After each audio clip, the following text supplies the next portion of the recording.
மயிலாடுதுறை பாமக வேட்பாளர் ஸ்டாலின் திருவிடைமருதூர் பகுதியில் வாக்கு சேகரிப்பில் ஈடுபட்டார்.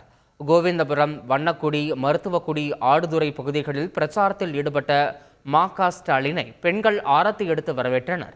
தான் வெற்றி பெற்றால் திருவிடைமருதூரில் பொதுமக்கள் நலம் பெறும் வகையில் பேருந்து நிலையம், அரசு கலைக்கல்லூரியை கொண்டு வருவேன் என அவர் வாக்குறுதி அளித்தார்.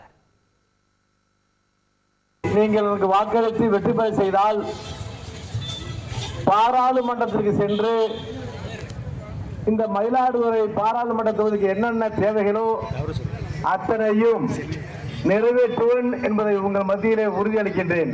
எப்படியெல்லாம் என்னை சிக்க வைத்து குண்ட சட்டத்தில் கைது செய்ய வேண்டும், தேசிய பாதுகாப்பு சட்டத்தில் கைது வேண்டும், வன்கொடுமை சட்டத்தில் கைது செய்யப்பட வேண்டும் எல்லாம் பொய்யான புகார்களை திராவிட முன்னேற்ற கழகம் அளித்து கொடுத்ததோ அதையெல்லாம் தவிடுபொடியாக்கி நீதிமன்றம் சென்று 13 நாட்களில் தீர்ப்பை பெற்று ஆடுதுறை பேரரசு மன்ற தலைவரானதெல்லாம் உங்களுக்கு தெரியும்.